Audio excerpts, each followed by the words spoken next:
안녕하세요. 저는 30대 직장인입니다. 세상에 존재하는 모든 가정에는 저마다의 사연이 있다는 말이 있죠. 겉으로 보기에는 평범하고 화목해 보이는 집안이라도 남들에게는 티낼 수 없는 사연이 있을 수 있죠. 저 역시 이 말에 공감을 많이 했는데요. 최근 겪었던 일들이 바로 남들에게는 말하기 어려운 사연 때문에 있었던 일이랍니다. 남편에게는 나이차가 조금 있는 형이 있었어요. 남편과 연애를 할 때부터 남편은 식구들에 대해서 언급을 한 적이 없었어요. 그다지 사이가 좋지 않다는 말을 들었지만 명절이나 휴가 때도 가족들과 보내는 시간이 적었죠. 당연히 남편과 결혼을 한다고 했을 때 이렇게 관심이 없다면 쉽게 허락을 해 주시겠다 싶었는데 생각 외로 시모께서 엄청난 반대를 하셨어요. 처음에는 아직 형이 장가를 안 갔는데 동생이 먼저 가서 반대를 하는 줄 알았어요. 남편은 결혼을 어떻게든 강행하겠다고 했지만 시모의 반대는 더더욱 심해졌고 그러다가 어느 날 뜬금없이 저를 집으로 초대해서 인사를 가게 되었어요. 아무리 그래도 아직 형이 장가를 안 갔는데 동생이 먼저 장가를 가는 게 말이나 되나 싶어서 반대를 하긴 했는데 어쨌든 결혼을 꼭 하겠다고 하니까 내가 얼굴은 봐야겠다 싶어서 부른 거야. 들어보니 아버지께서 사업을 하신다고 하던데 무슨 사업을 하시니? 우리야 여기 지역에서 한평생 살아서 다른 지역 일은 잘 모르니까. 저번에 언뜻 물어보니까 그쪽 지역에서는 꽤 규모가 있는 것 같던데. 형제 자매는 없다고 그랬나? 아, 네. 30년 운영하셨어요. 엄청 큰 회사는 아니지만 그래도 아버지께서 노력 많이 하시고 계시고 지금도 현업으로 열심히 일하시고 계시고요. 어머니께서는 전업주부세요. 제가 형제 자매 없이 외동이라 아무래도 걱정 많으시기도 하겠지만 저희 부모님 노후도 다 준비가 되어 있으시고 앞으로도 계속 일을 하실 계획이세요. 혹시 사업을 하는 것 때문에 어머, 아니야. 나는 처음에 어디 듣지도 보지도 못한 지역 이름 꺼내길래 어려운 집안 딸 데리고 오는 건가 싶었는데 들어보니까 그런 건 아닌 것 같아서 내가 집에 인사하러 오라고 한 거야. 아니 진작에 집안 얘기를 꺼냈지. 우리 애가 그런 건 좀 말을 안 하더라고. 어쨌든 보다시피 우리가 큰아들이 아직 장가를 안 가가지고 이래저래 걱정도 많고 그렇다고 큰애 장가도 안 갔는데 작은애 결혼식을 크게 해주기도 그렇고 무슨 말인지 알지? 그래도 그쪽 집안에서는 외동딸 결혼할 거니 신경 쓰실 부분이 많으시겠네. 말하는 거 들어보니까 결혼 비용이랑 신혼집 해주신다고? 네? 아, 처음에 그렇게 말을 꺼내시긴 하셨는데 저희가 준비할 수 있을 것 같아서요. 예단이랑 예물은 생략하고 신혼집도 저희 힘으로 하겠다고 말씀은 드렸어요. 양가 부모님 도움을 안 받고 시작을 해도 될 것 같아요. 어머, 그게 무슨 말이야? 외동딸 시집 보냈는데 부모님 마음도 생각을 해야지. 우리야 자식이 둘이지만 너희 집은 너 하나인데 결혼하는 걸 어떻게 그냥 지켜보시겠니? 그래도 부족한 집안도 아니고 남들 보는 눈도 있을 텐데 그런 건 원래 양가 부모님이 서로 상의해서 결정하는 거니? 내가 다음에 사돈 만나서 얘기해 보지 뭐. 시모는 마치 저희 집이 잘 사는 집안이라는 걸 알고서 허락을 한 느낌이었어요. 결혼 준비를 남편과 저 둘의 힘으로 시작을 하고 싶었지만 시모는 상견례를 할 때도 예단에 대해서 당연하게 물었고 남편을 가지고 거래를 하는 것처럼 행동하셨죠. 남편은 그런 시모의 태도에 진절머리를 쳤어요. 연애를 할 때부터 어느 정도 시모에 대해서 들었던 바가 있었기 때문에 저 역시 그런 시모의 행동을 이해할 수 없었어요. 우여곡절 끝에 결혼을 하게 되었고 시댁과는 지역이 멀어서 1년에 보는 날이 별로 없었지만 시모는 결혼한 뒤부터 저에게 전화를 종종 해오기 시작했어요. 가장 많이 전화를 하는 이유는 바로 시숙의 선자리를 알아봐 달라는 부탁이었습니다. 가끔 시댁에 일이 있어 남편과 시댁에 가게 되면 저를 붙들고서는 시숙에게 잘 어울리는 짝을 소개해 달라는 말을 수십 번도 더 하셨어요. 반나절만 있었던 날에도 시모와 한 얘기라고는 시숙의 혼사에 대한 말뿐이었던 적도 있었죠. 예, 너는 그래도 이젠 네 시아주버님이 결혼을 해야 편하지 않겠니? 나중에 아주버님이 결혼도 안 하고 혼자였어 봐. 그러면 시댁일은 모두 네 차진데 그거 혼자 해서 되겠어? 그래도 장남이 결혼하고 그래야 집안도 안정을 찾고 그러는 거지. 그래서 말인데 우리 큰애 잘 어울릴 만한 짝 없을까? 너희 회사 거래처 사장들 딸 있지 않아? 좀 괜찮은 기업 자식들 좀 연결시켜줘. 아, 저도 소개를 해드리고 싶은데 이미 결혼하신 분들도 많고 그래서요. 아니면 제가 아는 지인한테 부탁해 볼까요? 형제 중에서 아직 미혼이신 분들 있는 것 같은데 한번 그렇게 알아볼게요. 저희 아빠가 결혼을 늦게 하셔가지고 또래 자녀분들은 대부분 결혼을 하셨어요. 아니, 그냥 미혼인 여자야. 여기 지역만 해도 많잖아. 우리 아들한테 어울리는 짝이라면 좀 경제적으로도 여유로운 집안이 낫지 않겠니? 그래야 애가 모난 것도 없고 아무래도 남편한테 도움도 많이 줄 테고 말이야. 아버지한테 부탁 좀 해봐. 너야 잘 모를 수도 있지. 직접 말하기 좀 그러면 내가 좀 부탁을 해볼까? 어머니, 그런 거 부탁하지 마세요. 아버님 회사 일도 정신없고 거래처랑 말 그대로 사업 파트너 관계인데 그런 거 부탁하는 것도 쉬운 거 아니고요. 그리고 형이 평범한 회사원인데 부잣집 딸 소개해달라고 하는 건 좀 아니잖아요. 아니, 우리 아들이 뭐가 어때서? 저 정도면 성실하고 생긴 것도 반반하고 이 지역에서는 우리 아들 만나겠다는 처자들이 줄을 섰는데 무슨 소리야?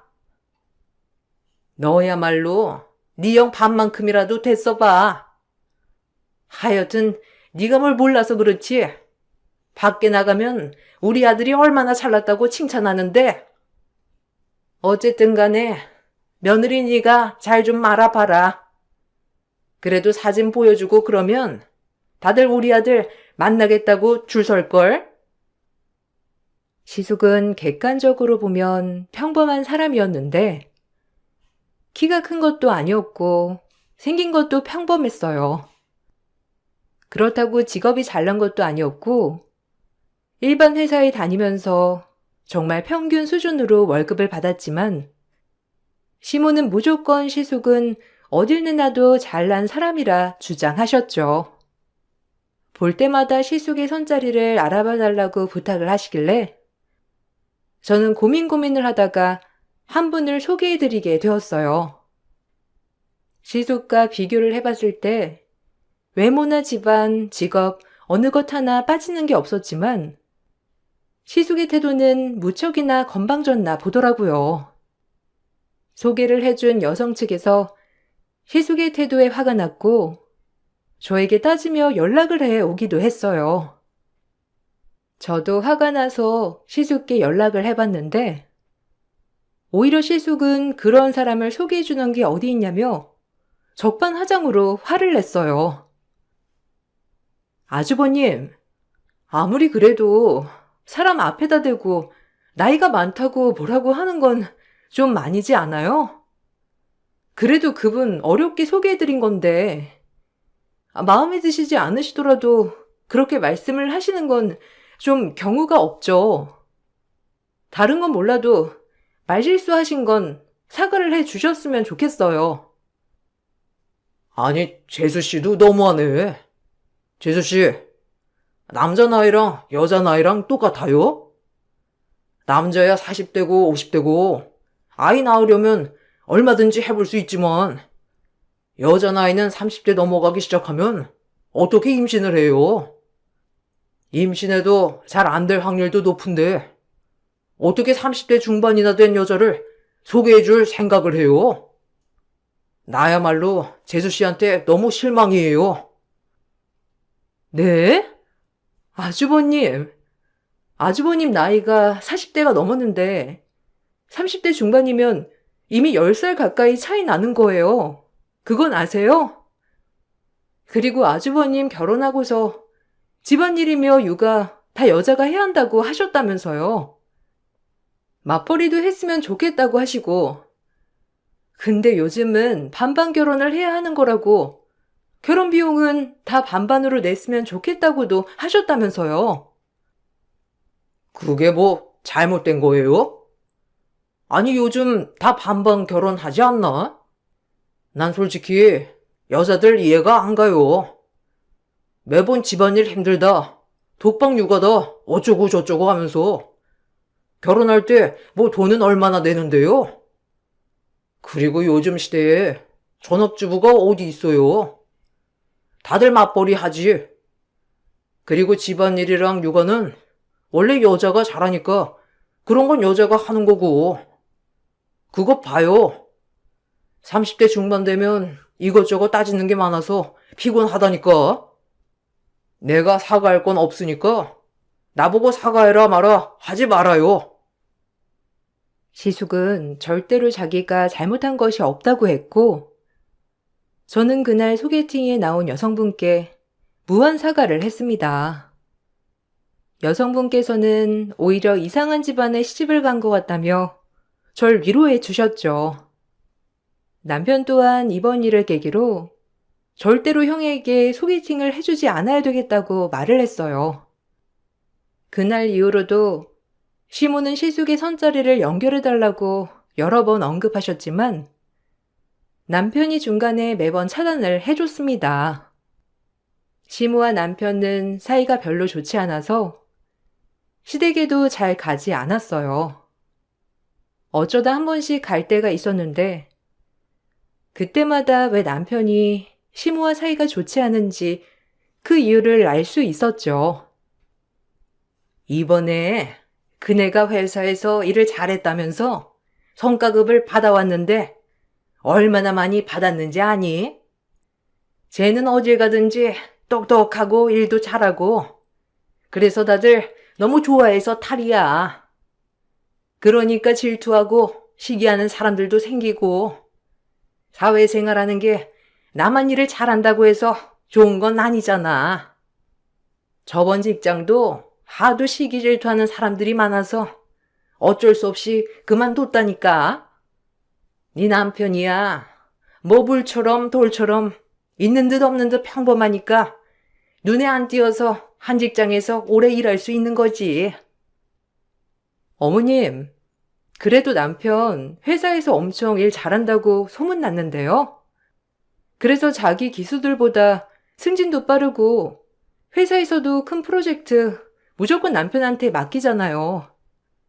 저희 아빠도 처음에 남편 능력이 너무 좋아가지고 회사로 데리고 오고 싶다고 말했는걸요.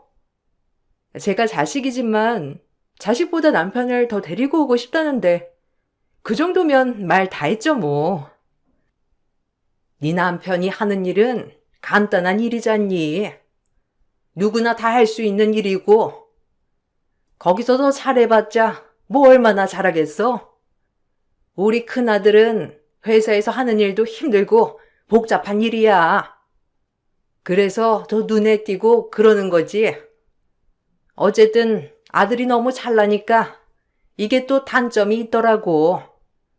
그네가 이제 장가를 가야 할 텐데, 아무래도 요즘 여자들은 너무 잘난 남자도 부담스럽다고 하지? 우리 애가 눈이 그렇게 높은 건 아닌데, 참 맞는 짝 만나는 게 쉽지가 않네. 남편과 비교를 해보아도 어느 하나 잘난 게 없었던 시숙이었지만 웬일인지 시모는 시댁에서 남편에 대한 칭찬은 한 번을 해주지 않았고 시숙에 대한 칭찬은 정말 밥 먹는 것 하나도 다 칭찬을 하셨어요. 잘하면서도 이런 상황들이 대부분이었겠구나 생각을 하니 남편에 대한 안쓰러움이 커지더라고요. 시모의 이런 태도 때문인지 시숙의 근거 없는 자신감은 날이 갈수록 더욱 커졌어요. 마치 세상이 자기를 질투해서 자신이 잘 되는 걸 방해한다는 생각을 가지고 있는 게 바로 시숙이었죠. 그러던 중 시숙이 술을 먹다가 사고를 쳐서 합의금을 내야 하는 상황이 발생했어요. 시모는 당연하게 저희가 그걸 줘야 한다고 생각하셨죠. 아이고, 그네가 이번에 억울한 일을 당했어. 술 마시다가 시비가 붙었는데 그쪽에서 먼저 시비를 걸고서는 애가 얼마 무력을 쓰지도 않았는데 다쳤다고 고소를 했지 뭐냐. 합의금으로 300만 원 달랐는데 그쪽에서 다친 거라서 합의는 꼭 해야 한다는데 어쩌냐. 그래도 큰형이 이렇게 된 건데 동생으로서 도와줘야지. 네? 저희가 합의금을 내달라고요?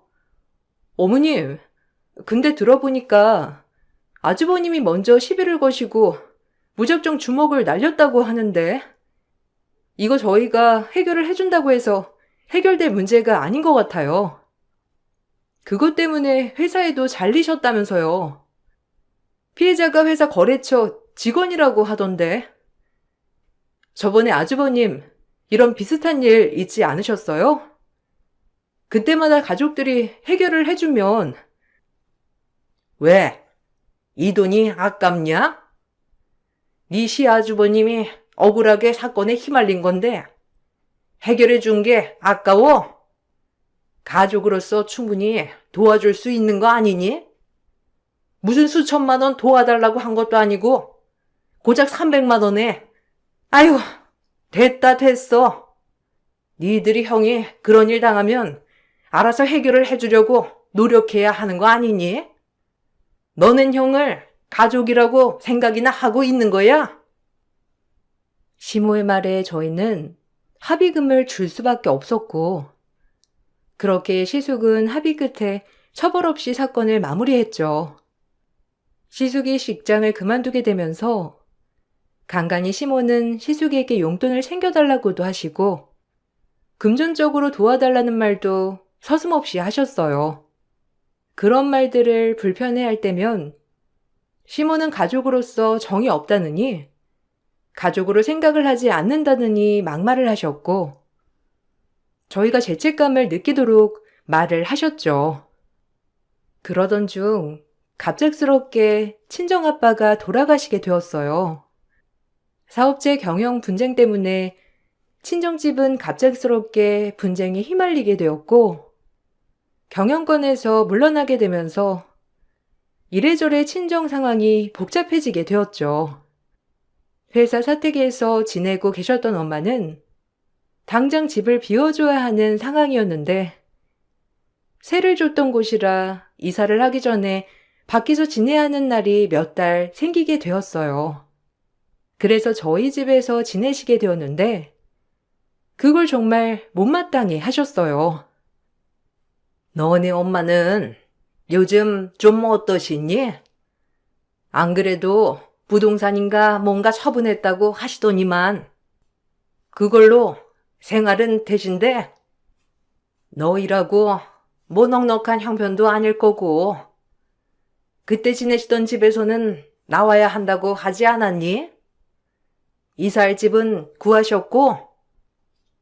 네, 이사 갈 곳은 정했는데 몇 달 남아서 저희 집에서 좀 지내실 것 같아요. 이사할 곳에 사는 사람이 있어서 계약 기간이 조금 남아 있어서요. 다행히 몇 달 있으면 끝나서 그냥 저희 집에서 지내시는 게 나을 것 같아서 그렇게 하기로 했어요. 왜 너네 집에서 지내셔? 그냥 밖에 다른 잠깐 머무를 곳 구하면 되는 거지. 참, 그래도 바깥 사돈께서 사업도 하셨는데 잠깐 밖에 지내실 만한 여유 자금도 없으신 거야? 굳이 왜 결혼한 딸 자식 집에 가서 지내신다니? 네? 아니, 자식 집도 있고 남편도 불편하지 않다고 하고 빈방도 있어서 굳이 밖에서 지낼 돈을 안 쓰셔도 되는 거니까요. 어머님이 그러셨잖아요. 가족으로서 힘들 때 도와줘야 하는 거라고. 남편도 이번에 그래서 먼저 나서서 엄마 모시자고 한 거예요.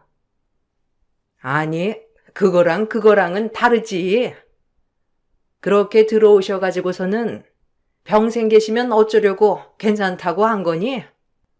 혹시 너희 평생 너네 엄마 모시고 살아야 한다. 그런 건 아니지? 요즘은 60대 넘으셔도 일할 수 있다고 엄마한테 좀 말해드려. 전업주부로 사셨으니 밖에서 일하실 생각이나 하시고 계시겠니? 아, 어머님, 그런 건 걱정 안 하셔도 돼요. 저희 집 이미 노후 다 준비돼 계시고, 이번에 아버지 돌아가셨다고 해서 그렇게 힘들거나 그런 건 아니에요. 잠깐 저희 집에 계시는 건데, 너무 그런 식으로 말하시니 제가 조금 마음이 그러네요. 아니, 내가 못할 말 한 것도 아니고, 아무리 가족이라고 해도 아닌 건 아니잖니. 그리고 아버지가 안 계시는데, 앞으로 네 엄마 생활은 누군가가 책임을 져야 하는 거 아니니? 유산이라도 좀 받으면 모를까. 보아하니 사택에서도 나가셔야 된다는 거 보니까 가지고 계신 게 넉넉한 것도 아닌 것 같고, 그래서 걱정돼서 하는 말인데 너는 뭘 그렇게 말하니? 친정아빠가 돌아가시고 나서 시모는 점점 저를 대하는 태도가 바뀌기 시작했어요. 전에는 저를 대하는 태도가 조심스러워 하셨지만 아빠가 돌아가시고 난 후엔 저를 무시하기 시작했죠. 그러던 중 시숙에게 여자친구가 생기게 되었고 결혼을 한다면서 소개를 하는 자리에 참석을 하게 되었는데 그 자리에서도 시모는 저와 남편을 무시했습니다. 동서라고 해도 되지? 앞으로 한 가족이 될 텐데 그래도 같이 편하게 지내면 좋잖아. 안 그래도 이번에 신혼가구들이며 예물들이며 고르는 게 너무 쉽지 않았는데 혹시 동서 같이 가줄 수 있어? 내가 여자 형제가 없어가지고 고르는 게 쉽지가 않네. 우리 집에서도 내가 개혼이라 엄청 신경을 많이 쓰시거든. 들어보니 동선에도 사업했다면서? 그러면 좀 어느 정도 버는 눈이 있지 않아? 아이고, 쟤는 그런 거 볼 줄 몰라. 딱 보면 모르겠니? 그리고 지금은 사업도 안 해. 제 아버지가 돌아가셔가지고 사업은 다른 사람한테 넘어갔어. 결혼할 때도 뭐 하고 온 것도 없고 그런 건 혼수나 예물 이런 거 해온 애들한테 물어봐야지. 쟤는 그런 거 보는 안목 없으니까 그냥 큰애 네가 마음에 드는 걸로 해. 에이 어머님, 그래도 같이 보면 좋잖아요. 동서랑 친해지고 싶어서요. 저야 이제 들어오는 식구지만 그래도 동서는 몇 년 전부터 이 집 식구인데 친해지고 잘 보이면 좋죠 뭐. 동서, 괜찮지? 서방님도 언제 하루 시간 내서 신혼집 같이 와주시면 안 돼요? 제가 이번에 결혼하면서 독립하는 거라 가구 배치나 이런 것도 잘 모르거든요. 역시 우리 와이프 마음이 참 넓어. 그렇지, 엄마? 장모님 장인어른께서 어찌나 센스가 있으신지 다른 거 다 걱정하지 말고 하고 싶은 거 다 하라고 하셨다니까. 원래 우리 와이프가 형님이니까 잘 보여야 하는 건 재수씨지 뭐. 처음 만났던 형님은 저에게 살갑게 대해주셨고, 친해지고 싶다며 먼저 시간 내달라고 부탁하는 형님에게 거절을 할 수는 없었어요. 그래도 새 식구가 들어오니 저도 잘해주고 싶은 생각이 컸어요.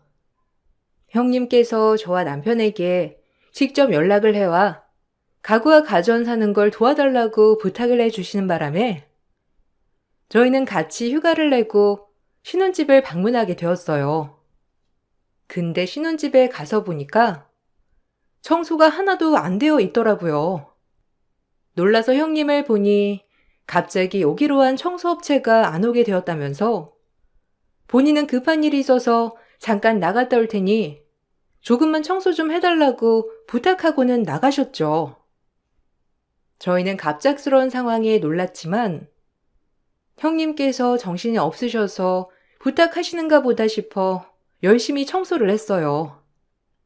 그런데 나중에 저녁이 다 되어서야 돌아온 형님과 시숙은 마치 저희가 당연한 일을 해야 하는 것처럼 저희를 대하셨어요. 아니, 이게 뭐야? 하루 종일 청소한 게 고작 이거야? 아니 그래도 청소해 주기로 했으면 구석구석 깔끔하게 해줘야지. 재수씨, 좀 너무한 거 아니에요?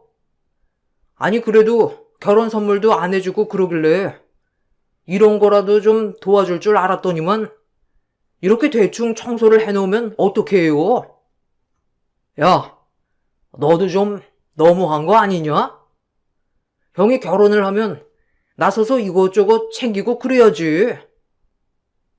에이, 여보, 너무 그러지 마. 그래도 이 정도면 뭐, 조금만 더 치우면 되겠지. 뭐, 고생했어요. 동서랑 서방님.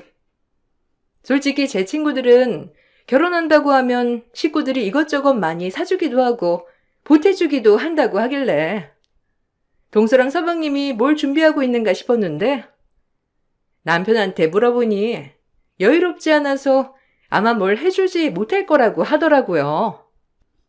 그래서 이렇게 청소라도 부탁하면 좀 깨끗이 해줄 줄 알았는데. 네? 아니, 결혼 선물은 선물이고 그렇다고 청소를 시키는 건 좀 아니지 않나요?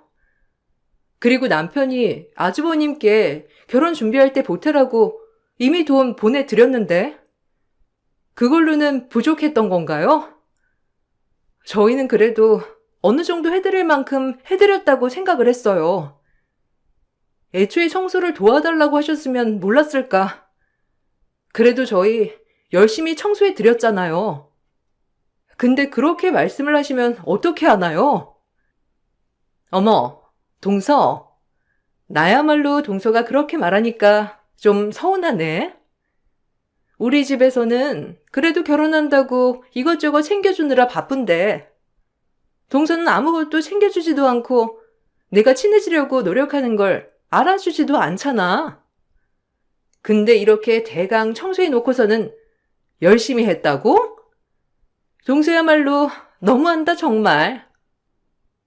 저희에게 무언가를 챙겨줬던 것도 아니면서 바라는 것은 많았던 시댁 식구들에게 저와 남편은 질릴 대로 질려버렸어요. 특히나 남편은 자신뿐만 아니라 저에게까지 무시를 하니 더욱 분노가 극에 달했습니다. 그러던 중 시숙 예식날 사건이 발생하게 되었죠. 신부 측에서 준비한 상품권 답례품 박스가 사라진 것이었어요. 거의 500만 원 상당이었기 때문에 당연히 찾아온 하객들도 모두 난리가 났습니다. 그런데 시무와 시숙 형님은 모두 저를 의심했어요. 너 솔직히 말하렴. 안 그래도 내가 너 의심스러운데 아무리 찾아봐도 안 나오니까 물어보는 거야. 아까 너 잠깐 화장실 간다고 하면서 어디 갔니? 왜 신부 대기실에서 나왔어? 신부는 거기 없었는데 어떻게 거기서 나왔냐고? 혹시 네가 가지고 갔니? 너 저번에 너네 엄마 소송 패했다고 하더니만 그래서 돈 필요했던 거야?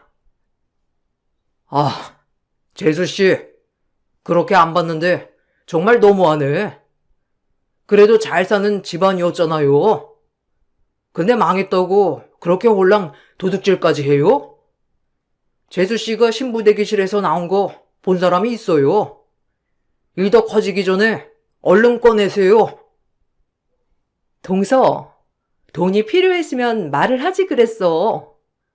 왜 남의 결혼식 이렇게 망치는 거야? 혹시 내가 저번에 그랬다고 복수하는 거야? 안 그래도 동서, 저번 일 이후로 나한테 냉랭한 게 이상했는데. 아, 우리끼리만 자리에 남게 할 테니까 동서 솔직히 말해. 무슨 소리 하시는 거예요? 제가 왜 그걸 가지고 가요? 그리고 신부 대기실은 어머님께서 저한테 가서 물건 가지고 오라고 해서 간 거였잖아요. 제가 무슨 화장실을 간다고 했다고 왜 절 의심하세요? 제가 왜 그걸 가지고 가요?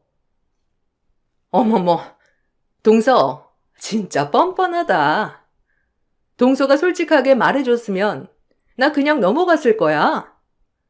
이렇게 중요한 날 이런 큰 사건 버려놓고서는 뭐? 참나. 안 되겠네. 신고를 해야 되겠다. 죄송한데 저 신고할게요. 거지같이 이 꼴 때부터 알아봤어. 전 너무나 억울했지만 신부 대기실에서 마지막으로 들어갔다가 나왔던 사람이 저였고 목격자도 있었기 때문에 강력하게 의심을 받고 있었어요. 억울해 눈물이 다 나오려던 찰나에 남편은 예식장 측에 문의를 했고 바로 CCTV가 있다면서 관계자가 내부 CCTV를 돌렸죠. 그런데 화면에 찍힌 사람은 다름이 아닌 바로 이 세 사람이었어요. 가족들이 다 그 장면을 보고서는 할 말을 잃었습니다.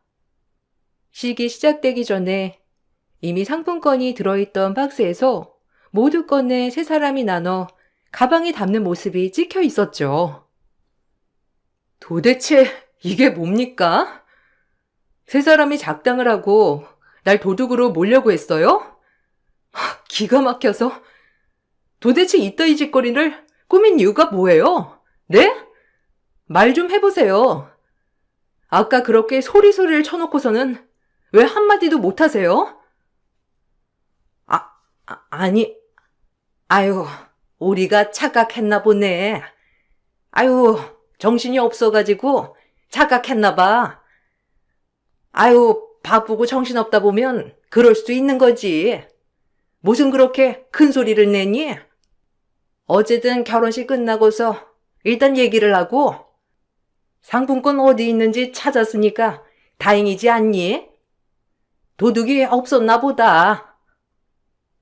정말 너무들 하시네요. 평생을 절 그렇게 괴롭히시더니 기어이 이 사람까지 괴롭히셔야 되겠어요? 절 그렇게 차별한 건 그렇다고 하더라도 아내한테까지 그러시는 건 정말 너무하신 거 아니에요? 어떻게 그런 짓을 하십니까? 굴러들어온 자식이라고 그딴 취급한 것도 서러운데 아무 죄 없는 사람을 이렇게 모욕을 해요?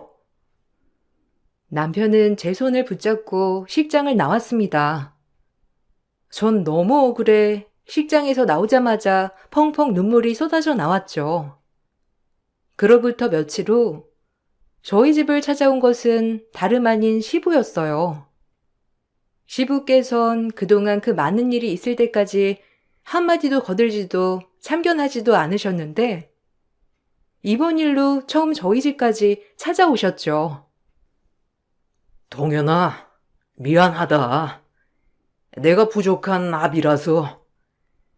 사실 네가 우리 집에 올 때부터 나는 네 엄마한테 평생 져주겠다고 다짐했어. 솔직히 그렇잖니. 네가 친 아들도 아니고 내 동생의 자식인데 자식으로 받아준다는 게 그게 너무 고마웠거든. 난 그래서 그게 정말 대단한 일이라고 생각해서 아무런 참견도 해줄 수가 없었어. 미안하다.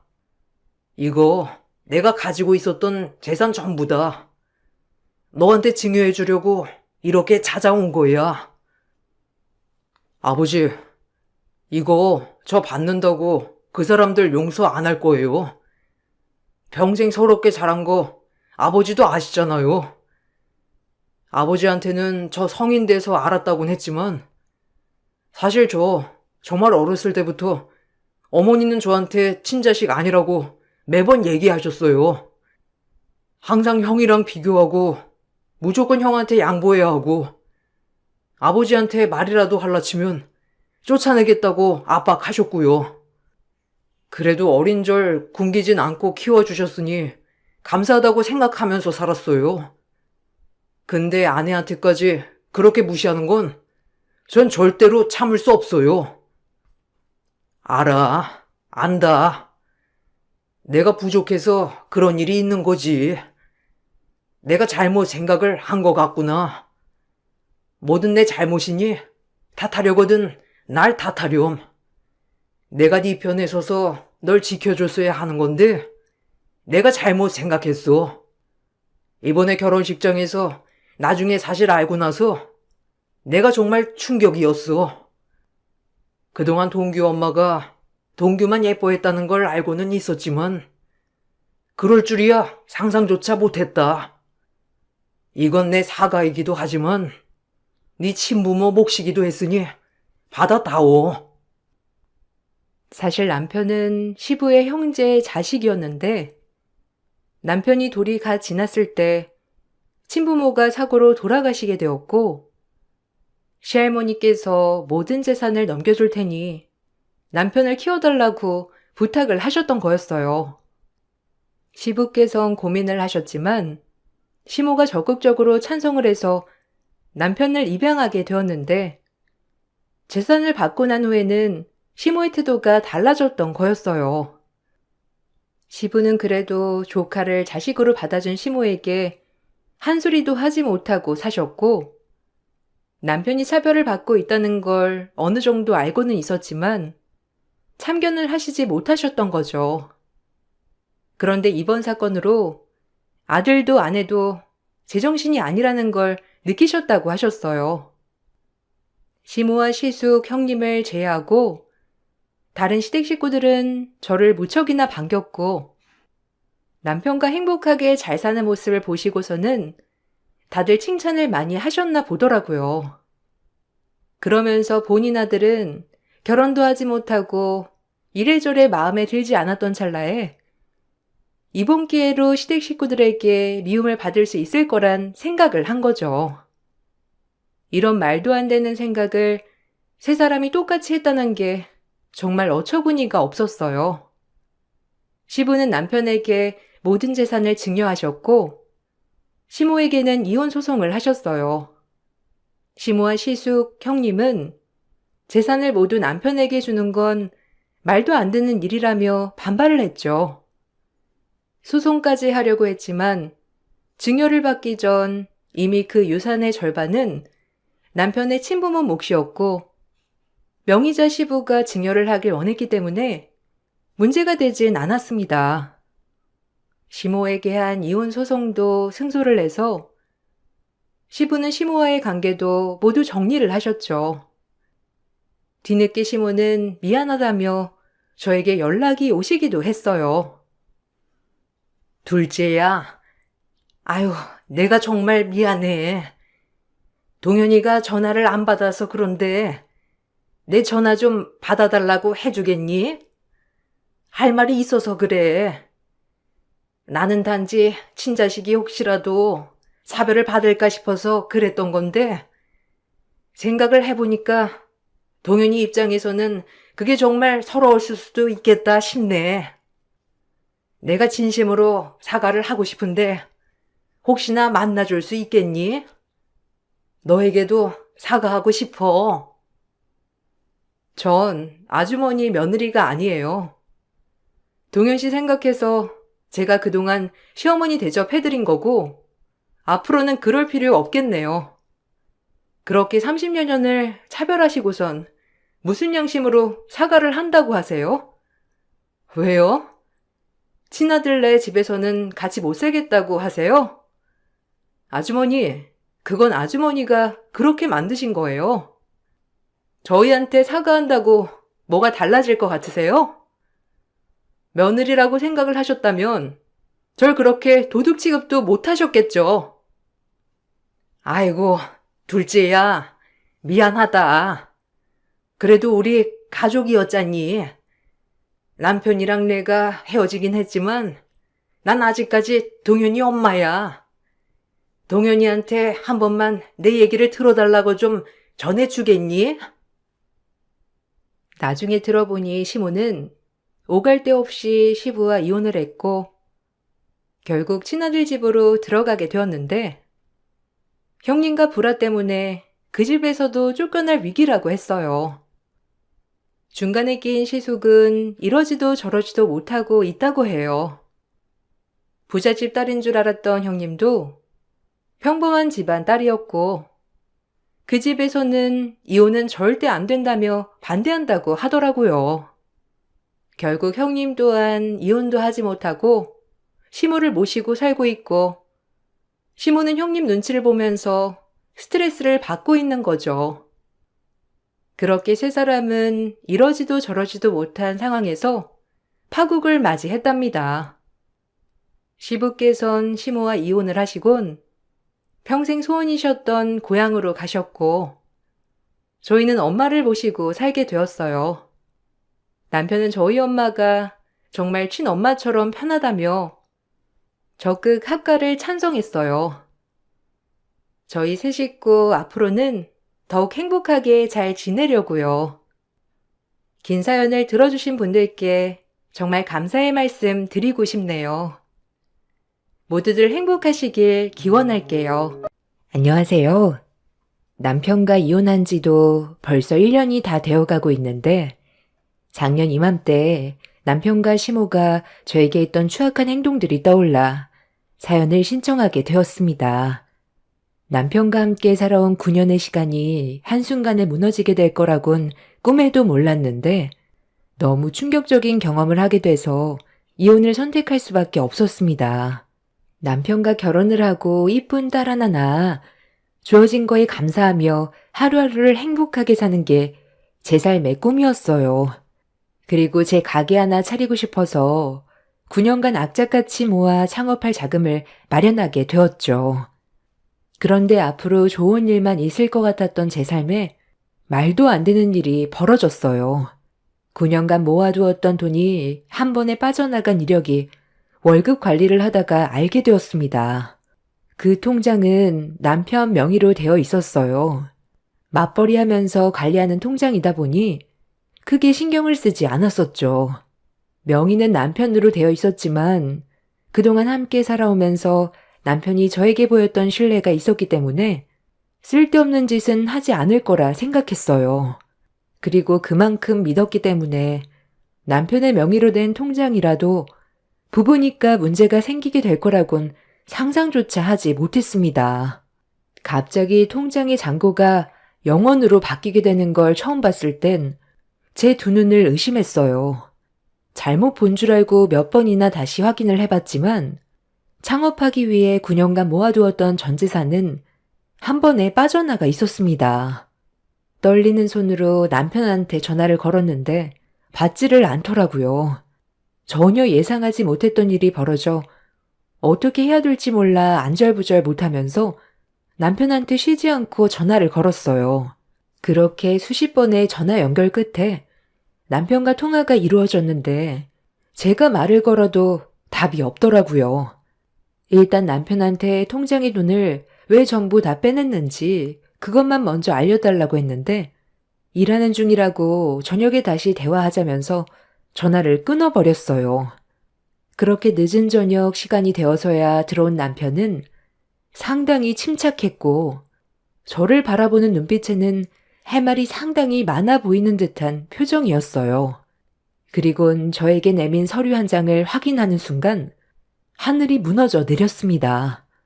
남편이 왜 저에게 이혼 서류를 내밀었는지 이해가 되지 않았어요.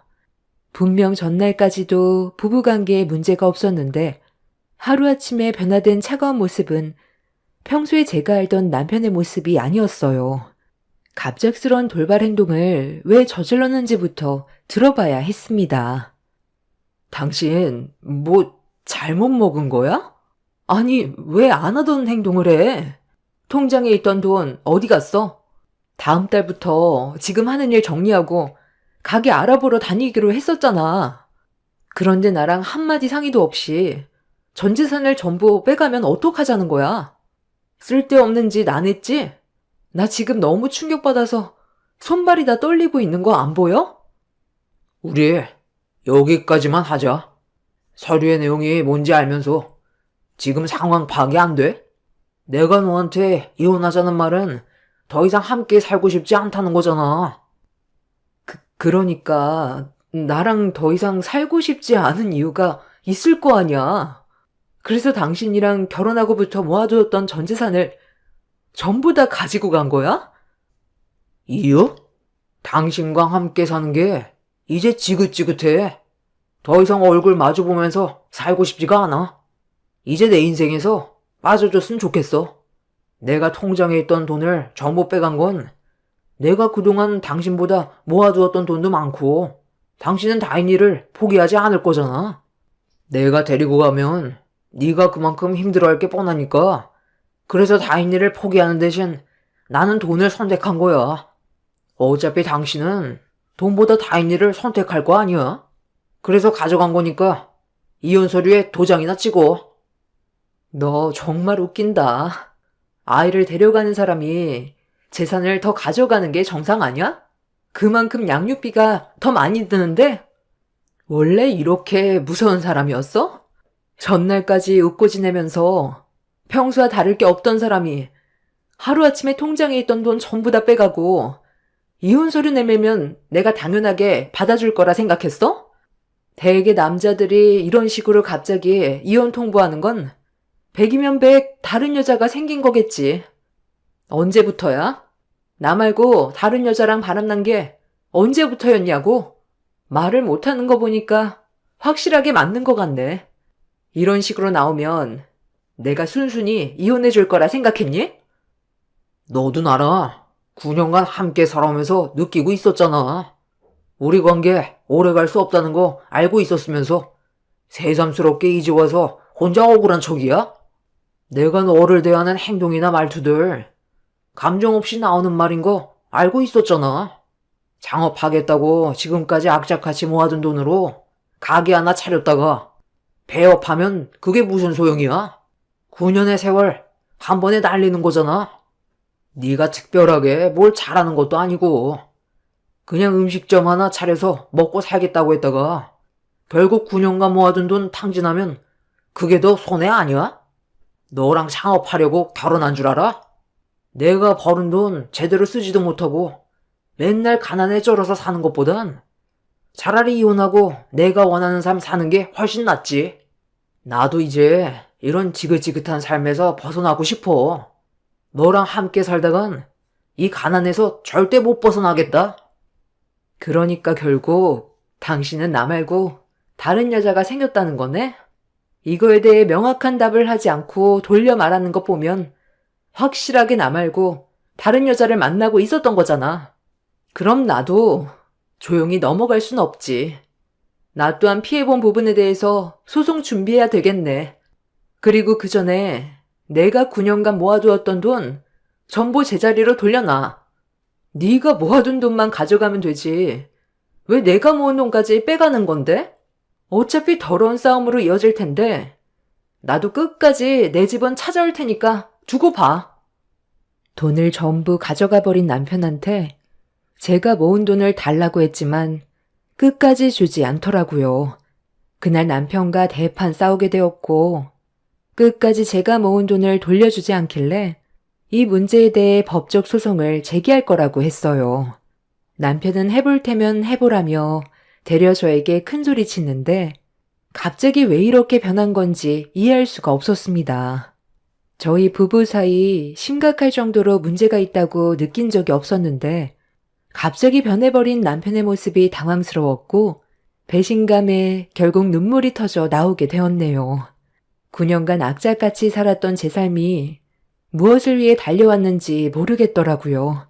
그저 행복하길 바랐었고 남편과 함께 살아온 세월이 헛되지 않았다고 생각했는데 좋은 날만 꿈꿔왔던 제 인생이 무너지게 되자 아무것도 하고 싶지가 않았어요.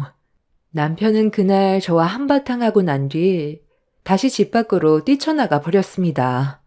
예고도 없이 찾아온 남편의 이혼 통보에 힘들었지만 저보다 아무것도 모르는 제 딸은 무슨 죄길래 어린 나이에 헤어짐을 받아들여야 한다는 게 너무 불쌍했어요. 그날 테이블 위에 올려져 있는 이혼 서류를 한참 동안 바라보면서 많은 생각을 해봤는데 이대로 남편과 헤어지는 게 저와 제 딸을 위한 길인 건지 혼란스러웠습니다. 1년도 아닌 9년이라는 시간 동안 함께 살아오면서 많은 것들을 해왔었기 때문에 하루아침에 정리가 될 수 있는 문제는 아니었어요. 나를 꼴딱 세우면서 고민 끝에 내린 결정은 시부모님한테 저희 부부가 현재 위태롭다는 걸 알리고 어떻게 하면 이 문제를 바로잡을 수 있을지 의논을 해보는 게 맞을 것 같다고 판단하게 되었습니다. 그래서 다음날 날이 밝자마자 시댁으로 향했어요. 그렇게 시부모님과 얼굴을 마주했는데 분위기가 심상치 않더군요. 설마 어머님 알고 계셨어요? 그이가 바람 피우고 있는 걸 알면서 그동안 모른 척하고 계셨던 거예요? 저와 제 딸이 받을 상처는 신경도 안 쓰셨어요? 사람 인생이라는 게 평탄하기만 하면 재미가 없잖니. 롤러코스터처럼 굴곡이 있어야 인생이 재미난 거지. 맨날 일하고 돈만 모아서 뭐하게? 아둥바둥 살아서 너희들 삶이 나아졌니? 창업하려고 9년의 인생을 갈아 넣었는데 성공할 수 있다는 보장은 있고 내 주위에서 창업했다가 망한 사람이 수두룩하고 빚만 산더미처럼 불어난 사람들이 대부분이다. 창업은 아무나 하는 줄 알아?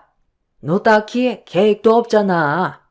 9년간 돈만 모을 줄 알았지. 어떤 식으로 창업을 할지 체계적으로 계획을 세운 거라도 있니? 무작정 일을 벌인다고 모든 게 해결되면 너도 나도 창업하지 누가 남의 밑에서 월급 받아가며 일하겠어? 내 아들도 너랑 살면서 미래가 보이지 않으니까 이혼 결정한 거지. 인생이 돈만 모으려고 사는 건 아니잖아? 인생을 즐기면서 살려고 돈을 버는 건데 너희들은 결혼한 목적이 그냥 돈만 모으려고 결혼한 것 같아. 내 아들 말을 들어보면 뭐 하나 사려고 해도 눈치 주고 먹고 싶은 거 있어도 원하는 대로 할 수가 없으니까 그동안 참아왔던 게 터져버린 거다. 하루 이틀 살 것도 아닌데 돈돈거리는 너의 그런 행동이 내 아들을 지치게 만들었다곤 생각 안 하니? 그래서 이혼 얘기가 나온 거잖아. 나 같아도 너랑 사느니 다른 여자랑 살림 차리겠다. 내 아들이 왜 이혼을 선택했겠어? 너보단 다른 여자랑 사는 게 더 나은 삶을 살아갈 수 있을 것 같으니까 그런 선택을 한 거 아니겠니? 사람이 융통성이 그렇게 없어서 앞으로 어떻게 살아갈래? 어차피 내 아들 마음 떠났고 나도 굳이 설득시키고 싶은 마음도 없으니까 말 나온 김에 그냥 갈라서라. 내 아들 더 이상 힘들게 하지 말라는 거야. 네가 하고 싶은 그 창업 이혼하고 혼자 하면 되겠네. 지켜보는 나도 숨이 턱턱 막히는데 내 아들은 너랑 살아온 시간 동안 얼마나 힘들었을지 생각하면 내 마음이 찢어질 것처럼 아프다. 말 나온 김에 최대한 서둘러서 정리하고 각자 갈 길 가거라. 무슨 말을 그렇게 하세요? 그이가 하고 싶은 거 못하고 살았다고 했어요? 정말 어이가 없네. 왜 9년이라는 긴 시간이 걸렸는지는 생각은 해보셨어요? 그이가 말로는 저를 도와주겠다고 해놓고 본인이 벌어오는 돈에 대해선 제가 조금이라도 관여하는 걸 엄청 싫어했어요.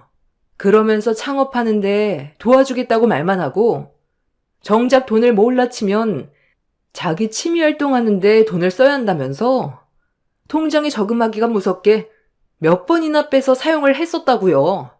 그래서 통장의 명의를 제 걸로 바꿔놓고 관리를 하려 했었는데 그건 또 본인이 싫다고 하도 노발대발해서 어쩔 수 없이 그 인간 통장으로 함께 모았던 것 뿐이었어요. 9년간 모아둔 그 돈에서 그 사람의 돈이 얼마나 될 것 같은데요? 80% 이상이 제가 모은 돈이에요. 본인은 하고 싶은 거 다 하고 살면서 제가 눈치 줬다고요? 눈치 없이 행동한 건 그이라고요. 잘 살아보겠다고 제가 아무리 노력을 해도 그 인간이 전부 다 망쳐버리니까 뭐만 하겠다고 하면 또 불안해서 말렸던 것 뿐이에요. 저희 부부에 대해 제대로 알지도 못하면서 그 사람 말만 일방적으로 듣고 판단하는 건 무조건 잘못된 생각인 거죠. 이혼? 그거 어렵지 않아요. 도장 찍으면 남남이고 그 사람한테 저도 실망을 많이 했기 때문에 그만 정리하고 싶어도 다인이가 눈에 밟혀서 최대한 좋게 해결 보려고 찾아왔는데 어머님 말 들어보니까 더는 안 되겠네요. 이혼 소송으로 진행할 거고 제가 9년간 모은 돈은 도로 가지고 가겠습니다. 아무리 부부라고 해도 상대방의 동의 없이 통장에 있던 돈을 전부 다 빼가는 건 부부간에도 법적 처벌을 받을 수 있다는 거 아시죠? 아무리 저한테 불만이 있고 함께 사는 게 맞지 않다 해도 법적으로 결혼 생활하는 동안에는 다른 여자와 만나는 건 무조건 잘못된 거죠. 저는 이 문제에 대해 조용히 넘어갈 생각 없어요. 어차피 이렇게 된 거 손해를 보더라도 끝까지 물고 늘어질 겁니다. 이미 시부모님도 남편이 바람 피우고 있다는 걸 알고 있었어요. 저만 전혀 모르고 있던 거였죠. 시댁 식구들 모두 저를 속이고 있었다는 거에 치가 떨렸고 남편의 무책임한 행동에 대해서는 조용히 넘어가지 않을 생각이었습니다. 그렇게 시댁에서 시모와 목소리를 높이고 있었는데 남편한테 전화가 왔어요. 제가 시댁에 왔다는 걸 알게 된 남편은 당장 집으로 돌아가라고 했지만 저는 그런 남편한테 큰소리치면서 당장 시댁으로 달려오라고 큰소리친 뒤 전화를 끊어버렸어요.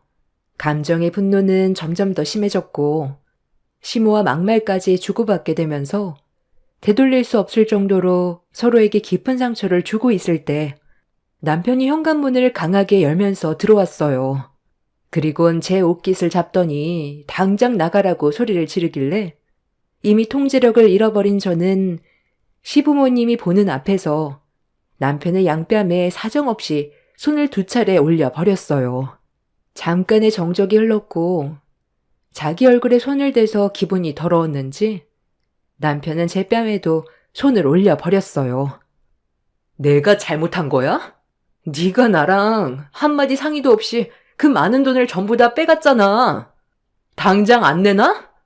그 돈을 왜 너 마음대로 하는 건데? 내 인생이 들어가 있는 돈이라고. 그 돈? 이제 없는데? 내가 지금 만나고 있는 사람한테 몽땅 줘버렸거든. 생산직에서 일하는 너와는 하늘과 땅 차이야. 나랑 만나는 사람이 의사거든. 너랑 이혼하고 나랑 새 출발하기로 이미 대화가 끝난 상태야. 치과를 개원하고 싶은데 돈이 많이 모자란다고 해서 그 돈 내가 몽땅 줘버렸어. 어차피 나랑 이혼하면 재산 분할해야 되는데 뭐하러 귀찮게 분할을 하고 그래? 그냥 너는 다인이 데리고 가면 된다고 했잖아. 너까지 게 창업한다고 해서 돈을 벌 수 있을 것 같냐? 머리가 좋아야 사업도 잘하지.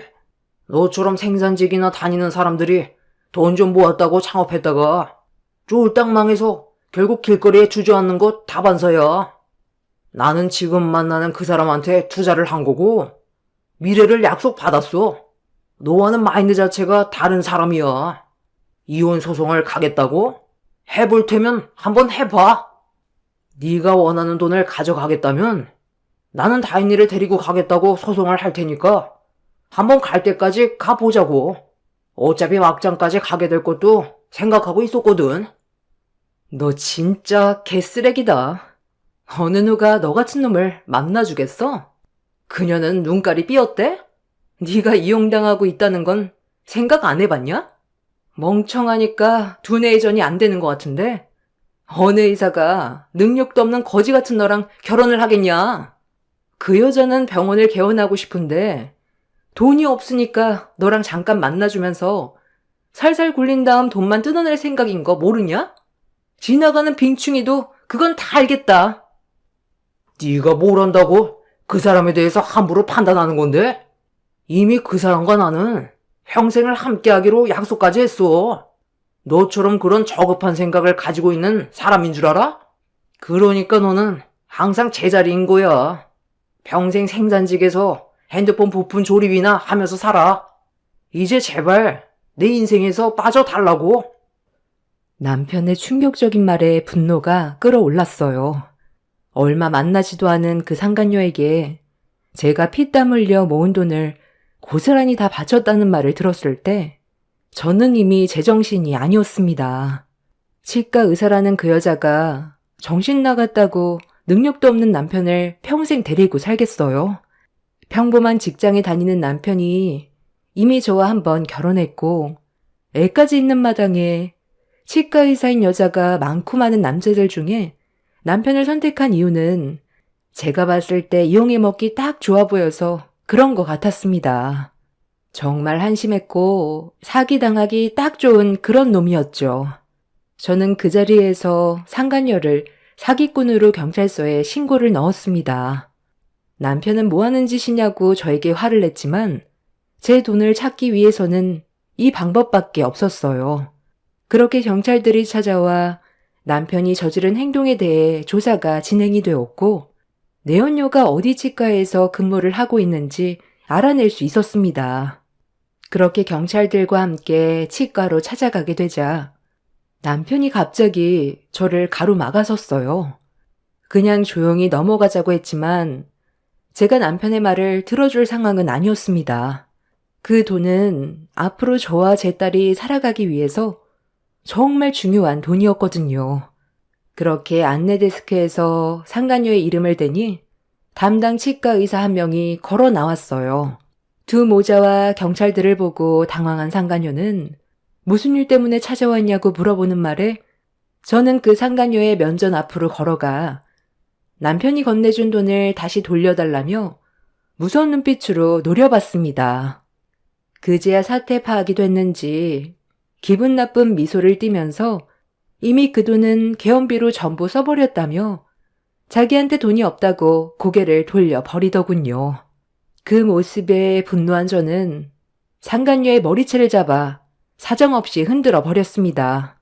경찰들이 저와 상간녀를 힘겹게 떨어뜨려 놓았지만 저희 가정을 풍비박산 내버린 상간녀를 절대로 용서하고 싶지 않아 계속해서 달려들려 했는데 남편과 시모가 저를 밀치더니 상간녀 앞으로 다가가 다친 곳은 없냐고 상간녀의 몸을 살피면서 저에게 막말을 퍼부었습니다.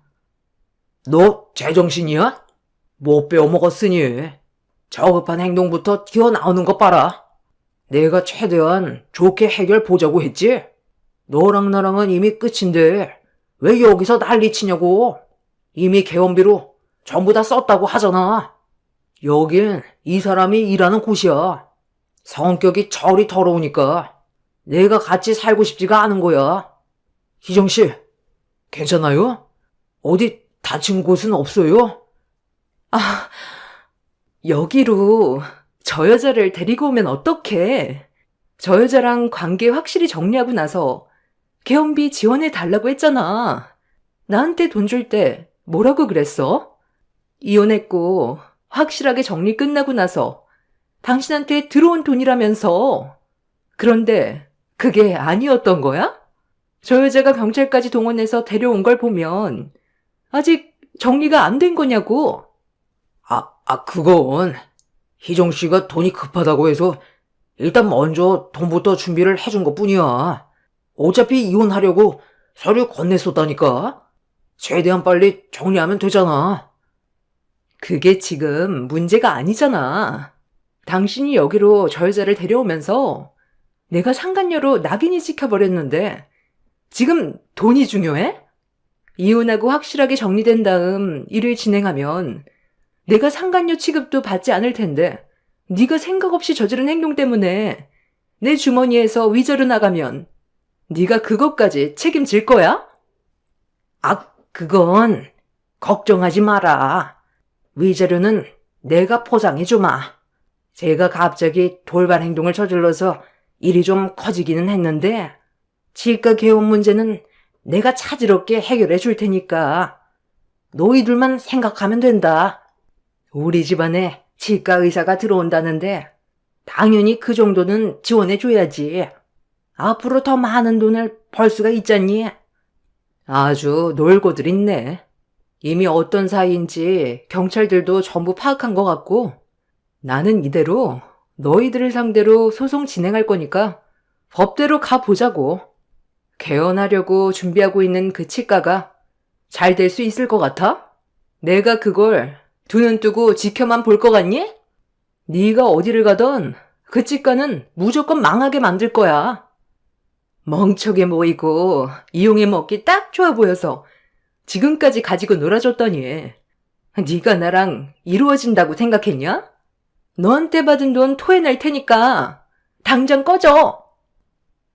잠깐만. 아니, 지금 많이 흥분한 것 같은데 나랑 네 아들이 너한테 피해가지 않게 최대한 조용히 처리할 테니까 일단 기분 좀 가라앉히고 좋게 넘어가자. 뭘 좋게 넘어가. 이미 기분 다 잡쳤고 여기 있는 사람들이 내가 상간녀라고 머릿속에 박혀 있을 텐데 당신의 아들이 얼마나 모자라면 일 처리를 이딴 식으로 해? 다 필요 없으니까 당장 나가. 그리고 내가 피해온 부분들에 대해서는 너희들이 알아서 처리해. 너희들 때문에 내 이미지는 물론 우리 치과 이미지까지 전부 손상됐잖아. 시모는 상간녀의 막말에 참고 참다가 화가 머리끝까지 올라왔는지 상간녀의 뺨에 손을 올렸어요. 그러자 상간녀는 조금의 망설임도 없이 남편과 시모의 뺨을 사정없이 줄따기를 올려쳤어요. 시모와 상간녀는 서로 머리채를 잡았고 남편은 상간녀에게 미안하다면서 모든 걸 바로 잡겠다며 용서를 구하고 있는데 그 모습을 보고 있던 경찰들도 어이가 없어서 말리지도 않더라고요. 자기 엄마가 당하고 있는데 상간녀에게 정신 팔려 자기 엄마가 머리채를 잡히든 말든 신경조차 쓰지 않았습니다. 그렇게 한바탕 난리가 난 이후 결국 저는 남편을 상대로 법적 이혼 소송을 제기해 위자료를 받아낼 수 있었고 9년간 힘들게 모은 돈과 상간녀에게까지 위자료를 받아낼 수 있었네요. 상간녀는 얼굴을 들고 다닐 수 없을 정도로 동네에 급속도로 소문이 퍼지는 바람에 다른 지역으로 이주를 하게 되었고 남편은 상간녀에게 사정하며 매달렸지만 처음부터 상간녀는 남편을 이용해 먹으려고만 했었기 때문에 뒤도 안 돌아보고 떠났습니다. 중간에 붕 떠버린 남편은 그제야 저에게 용서를 구하기 시작했어요. 이미 떠나가 버린 배 붙잡아봤자 소용없었고 두 모자가 다시 예전으로 돌아가자고 했지만 저에게 했던 행동들이 얼마나 추악했는지 온몸으로 느꼈기 때문에 어떠한 미련조차 남아있지 않았습니다. 잘난 것도 하나 없는 게 지금까지 살아준 것만도 감사해야 되는데 함께 살아가는 동안 속으로 저를 어떻게 생각했는지 모든 걸 알아버렸기 때문에 조금의 감정도 흔들리지 않았네요. 그렇게 남편과 이혼을 한 지 벌써 1년이 다 되어가고 있습니다. 저는 그동안 힘들게 모은 돈으로 작은 식당 하나 차려서 제 딸과 열심히 살아가고 있어요.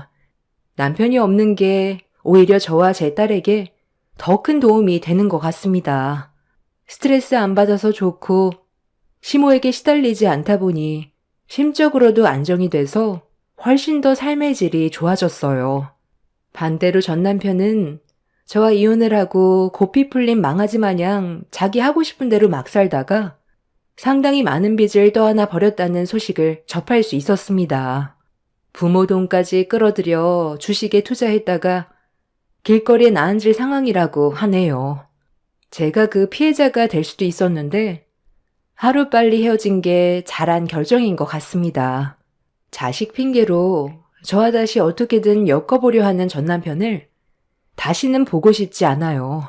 그게 저와 제 딸이 살아갈 수 있는 유일한 길인 것 같습니다. 제 사연 들어주셔서 감사합니다. 안녕하세요.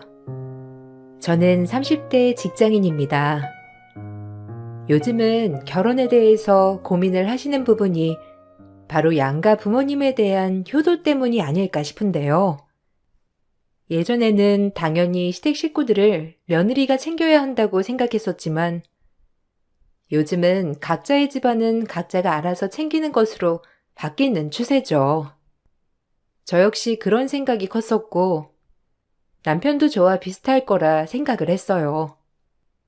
당연히 큰 행사는 참석하겠지만 양쪽이 동등하게 챙기는 것을 원했는데 막상 결혼을 하고 보니 시댁에 더 신경을 써야 한다며 눈치를 많이 줬죠. 결혼을 할 당시 양가 집안 경제 수준도 비슷했고 저와 남편도 소득이 비슷했는데 그래서 별다른 트러블 없이 결혼을 했었어요. 그런데 막상 결혼을 하고 보니 양가 부모님의 태도는 전혀 다르셨어요. 친정은 아버지가 돌아가시고 엄마 혼자셨는데 엄마가 부지런하게 일하시면서 돈을 버셨고 용돈을 주셔도 한사코 마다하셔서 드려본 적이 없었어요. 시댁에서는 은퇴해서 은퇴 자금으로 생활을 하셨는데 엄마와 연령이 비슷하셨지만 한 번도 밖에서 일하실 생각은 안 하셨고 자식들이 매달 용돈처럼 생활비를 지원하길 바라셨죠. 그렇다고 돈을 아껴서 쓰셨던 것은 아니셨고 저희 둘이서 쓰는 생활비보다 훨씬 더 많이 매달 사용을 하셨어요. 그러다 보니 남편이랑 양가 용돈 문제 때문에 다툴 때도 많았답니다. 여보, 우리가 지금 벌이가 둘이서 살기에는 괜찮지만 아이도 낳아야 하고 나중에 전세도 빼고 집 사려면 지금부터 바짝 모아야 할 것 같은데? 솔직히 나는 매달 드리는 용돈을 줄이던지 아니면 명절이나 생신 같은 때만 챙겨드리는 게 나을 것 같다고 생각해. 따지고 보면 우리 엄마는 용돈도 안 받으시는데 시댁에만 지금 매달 100만 원씩 나가고 있잖아. 지금이야 이렇게 드릴 수 있다고 쳐도 나중에는 어떻게 하려고 그래. 당신이 어머님이랑 아버님께 잘 말씀드려가지고 용돈을 좀 줄이겠다고 하는 건 어때? 장모님이요.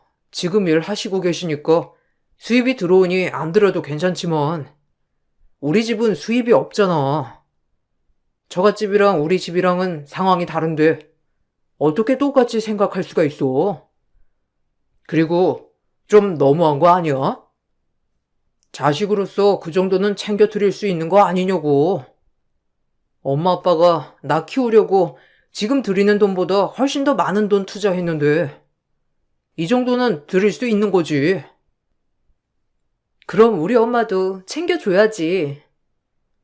아무리 엄마가 거절했다곤 하지만 그럼 엄마한테 동등하게 챙겨드려야 하는 거 아니야? 당신이 그렇게 생각하면 나도 다음 달부터는 우리 엄마 몫으로 돈 챙겨 놓을래. 그래야 똑같이 생각하는 거지. 당신이야말로 우리 집이랑 시댁이랑 다르게 생각하는 거 아니야?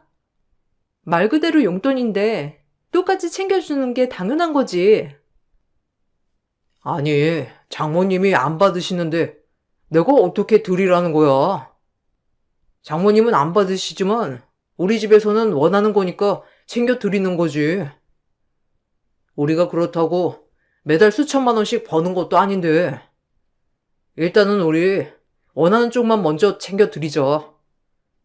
나중에 장모님께서 일 못하시겠다 하시면 그때부터 챙겨드리면 되는 거잖아. 그렇게 똑같이 반반 해야 된다고 생각하면 너무 정이 없지 않아? 결혼을 하기 전부터 남편은 시댁에 용돈식으로 돈을 보냈었고, 그랬기 때문에 남편은 갑작스럽게 용돈을 끊는 건 어렵다고 말을 했어요. 그 전에 들였던 돈의 액수를 따져보니 어쩔 때는 10만 원, 많을 때는 30만 원 이런 식으로 보냈었더라고요. 결혼하고 나니 몇 배는 더 올려서 드리는 게 너무나 괘씸했지만 저는 남편과 상의 끝에 시댁에 드리는 만큼 따로 친정에 드릴 돈을 모아두겠다고 말을 했죠. 남편도 여기에는 동의를 했지만 용돈에서부터 차이를 두는 것을 보고 너무나 서운한 마음이 들었죠. 시간이 흘러 시부께서 암으로 갑작스럽게 돌아가시게 되었는데 발견 당시 말기였고 시한부로 3개월 선고를 받았던 상황이라 경황 없이 보내드리게 되면서 전에 들어두셨던 보험에서 이것저것 보상금이 많이 나오게 되었죠. 거기다가 시부께서 가지고 계셨던 자금도 꽤 되셨던 모양이더라고요. 시댁은 그렇게 갑작스럽게 큰 돈을 받게 되었고, 처음에는 저도 별 생각이 없었지만, 그 이후부터 시댁 식구들의 태도가 달라지니 당황스러웠어요. 어느 날 시댁에 가보니 집안 가구와 가전제품들이 싹 바뀌어 있었는데, 금전적으로 여유로워졌구나 싶어 그동안 하고 싶었던 말을 직접 꺼내게 되었어요. 아이고, 네 시아비가 나 말년에 편안하게 살다 가라고 그렇게 갔나 보다. 워낙 오래된 가구들이라서 이번에 싹 다 바꿨어. 어때? 바꾸니까 훨씬 낫지? 안 그래도 전부터 바꿔야지 싶었는데 이렇게 싹 바꾸고 나니까 한결 집안 분위기도 살고 얼마나 좋냐? 그래, 오늘 뭐 할 말 있다고 하지 않았어? 아들이랑 같이 오지. 왜? 무슨 일 있니? 어머님, 안 그래도 저 어머님한테 말씀드리려고 했는데 저번에 혹시 남편이 어머님께 돈 빌려드린 적 있으시죠?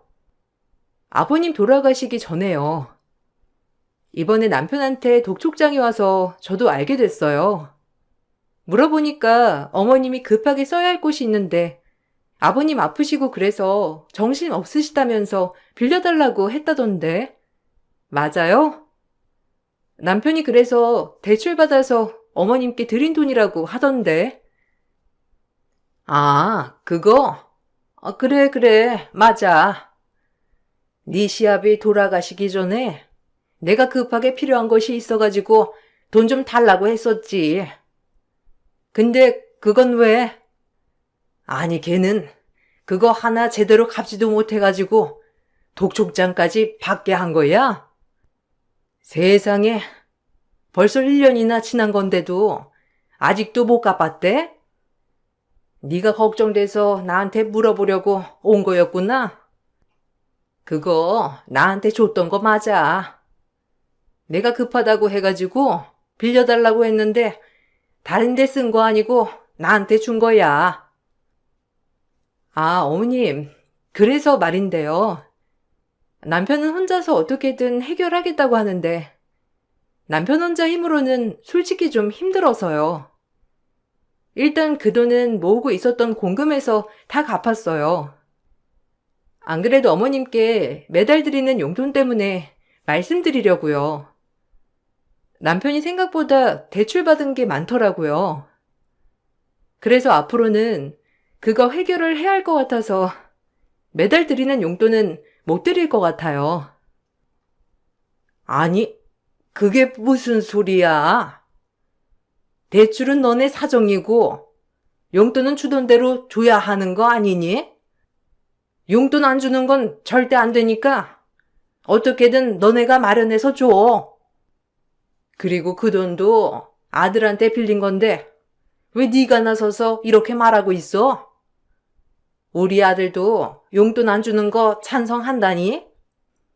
너 지금 내가 이렇게 여유롭게 산다고 해서 그러는가 본데 매달 용돈은 효도한다고 생각하면서 주라고 하는 거니까 나 사는 거랑은 상관없는 거야.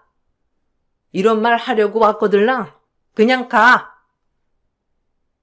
시모가 여유롭게 생활하기 시작할 때부터 남편의 대출이 하나둘씩 터지기 시작했어요. 알고 보니 시모가 빌려달라고 했다면서 빌려간 돈과 신우가 빌려달라고 했던 돈들이 대부분이었는데 다들 갚을 생각을 하지도 않고 남편에게 떠넘겨버린 상황이더라고요. 제가 나서서 이걸 정리해 보려고 했지만 누구 하나 책임을 지겠다는 말도 하지 않았고 오히려 용돈은 그대로 달라고 하니 너무나 황당했습니다. 남편과 이것 때문에도 크게 다퉜고 남편은 자기 앞으로 된 대출은 자기가 어떻게든 갚겠다며 떵떵거렸지만 본 직장만으로는 버거운 상황이었기 때문에 그런 자존감 부리는 태도도 너무나 황당했습니다. 그런 와중에 친정엄마는 조금이라도 득된 일이 있으면 저희를 불러 좋은 곳에서 음식을 사주시거나 좋은 선물을 해주시기도 했어요. 어느 날은 오랫동안 적금을 해두셨던 게 만기가 되셔서 목돈을 타셨는데 이자가 꽤 높아서 많이 받으셨다며 가족들을 전부 불러 밥을 사주셨던 적이 있었죠. 그런데 그걸 알고선 남편은 헛소리를 하더라고요. 여보, 혹시 장모님 이번에 받은 돈 어떻게 하신다고 말씀을 안 하셨어? 아까 여쭤보니까 몇 천만 원은 되는 것 같던데 이자만 몇백 받으셨다면서 이번에 다른 적금 들어볼까 생각하고 계신다고 나한테 한번 주변에 알아볼 수 있냐고 하셨거든? 그래서 말인데 내가 지금 적금 드는 이자보다 더 드릴 테니까 나한테 좀 빌려주면 안 되냐고 당신이 부탁해보면 안 돼? 지금 그게 뭔 헛소리야. 돈을 왜 당신한테 빌려줘? 갑자기 목돈이 필요한 일이 당신한테 뭐가 있어? 혹시 당신 나한테 말 안 한 대출이라도 있어? 아니면 시댁에 무슨 일 생긴 거야? 아니, 안 그래도 당신한테 물어보고 싶은 게 있었는데 요새 밤에 잠도 통 못 자고 자꾸 핸드폰만 들여다보는 게 이상했어. 전화 오면 밖에 나가서 받고 왜 그러는 건데? 솔직히 말해봐. 아이, 당신 진짜 화 내면 안 돼. 사실은 엄마가 좋은 투자처 있다고 투자 한번 해보자고 하시더라고. 내가 돈 없다고 했는데 엄마가 자꾸 좋은 곳이라고 꼬드겨서 내가 어쩔 수 없이 투자했거든. 당신한테는 나중에 수익 나오면 말하려고 했는데 저번에 당신이 생활비 더 넣자고 했잖아. 그래서 무리하다 보니까 대출 받은 거 갚기가 너무 버거워서 엄마한테 투자한 거 다시 돌려달라고 했는데 아직은 못 준다고 하셔서 잠깐만 빌렸으면 안 될까? 아, 지금 그게 말이라고 해? 정말 지금 뭐 하자는 거야? 당신 결혼하고 나랑 뭐 하나 상의하고 한 적이 있어? 내가 저번에 말했잖아. 그런 건 상의해서 결정하라고. 안 그래도 시어머님한테 빌려준 돈이며 신우한테 빌려준 돈까지 그거 갚느라 아등바등한 거 보면 어처구니가 없는데 뭐라고? 투자를 했다고? 그것도 어머님 통해서 투자? 아, 그런데 우리 엄마한테 돈을 빌리겠다는 거야? 버겁거든. 우리 엄마 돈 쓸 생각하지 말고 당신 엄마한테 말해. 아이, 내가 안 주겠다는 게 아니잖아. 엄마가 투자한 지 얼마 안 돼서 지금 빼면 오히려 손해래. 한 달만 기다리면 수익 낼 수 있다고 하는데 너무 섣불리 빼면 안 된다고 하셔서. 엄마도 이번에 재산 다 올인해가지고 투자하셔서 지금 빌릴 수 있는 곳이 없단 말이야. 장모님께 당신이 조금만 부탁해줘. 다른 건 내가 장모님께 알아서 설명할 테니까, 어? 그러면 안 될까? 남편은 또 저 몰래 시댁 식구들과 작당 모의를 하고선 나중에 수습이 안 되니 뒤늦게 말을 했던 것이었어요. 뻔뻔한 남편의 태도에도 어이가 없었지만 자꾸만 남편에게 당연히 돈이 나올 거라 생각하는 시모의 생각도 이해되지 않았죠. 저는 다시 한번 이런 일이 있을 경우에는 남편과 더 이상 살 수 없다고 선언했고 남편은 알겠다며 술궁을 했어요. 그날 이후로 저는 시댁 식구들을 보고 싶지가 않았고 그래서 시댁에서 매주마다 오라며 불러내도 이런저런 핑계를 대면서 참석을 잘하지 않았죠. 어느 날인가 남편이 시모가 중요하게 할 말이 있다면서 꼭 참석해 달라고 말을 했다길래 저는 중요한 말인가 싶어 간 적이 있었어요.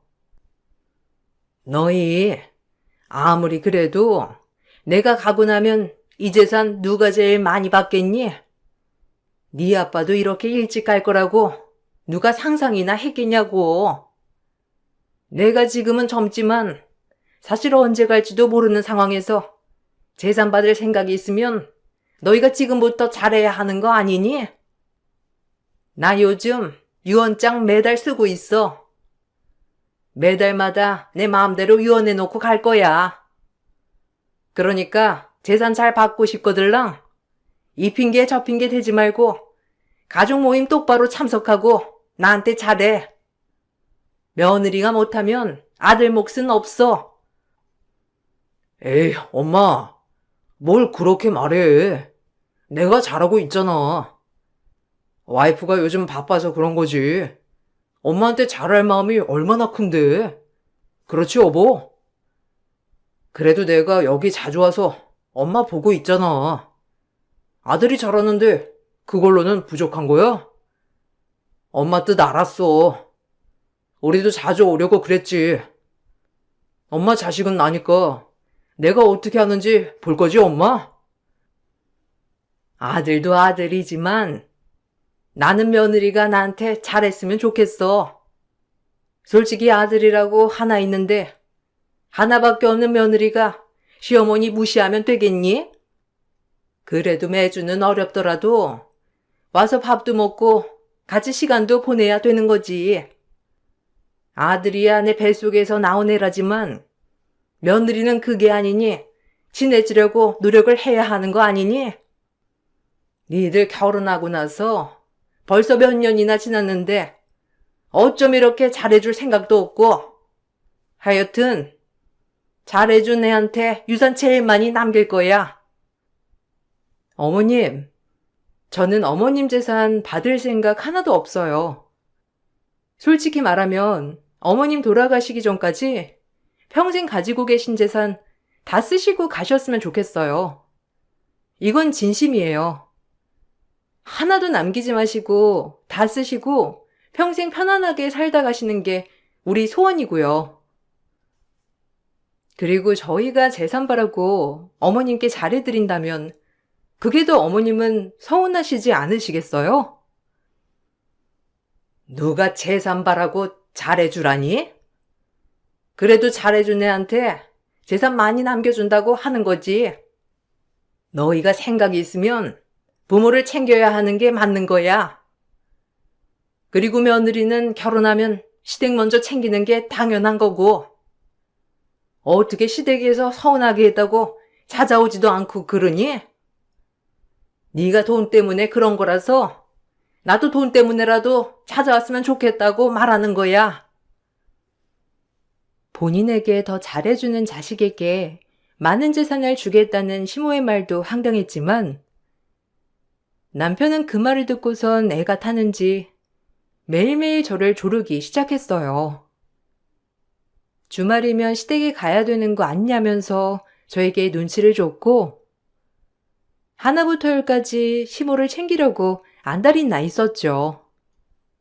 남편 혼자서 시모를 잘 챙긴다면야 저도 불편한 것이 없겠지만, 남편은 자신이 하는 것만큼 저 역시 시댁에 잘하길 바랬고, 그렇다고 해서 남편이 저희 집에 살뜰한 것도 아니었어요. 엄마 생신날이 돼서 저녁에 식사를 하기로 한 날이었어요.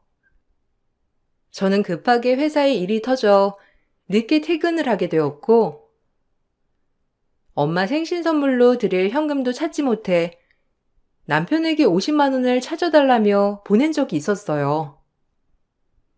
그 돈도 제 용돈에서 모아서 엄마 생신 선물로 드리려고 한 거였는데, 맛있게 저녁 식사를 하고 나서 집으로 돌아가면서 남편과 대화를 나누다가 충격적인 말을 듣게 되었답니다. 와, 오랜만에 엄마 얼굴 보니까 너무 좋다.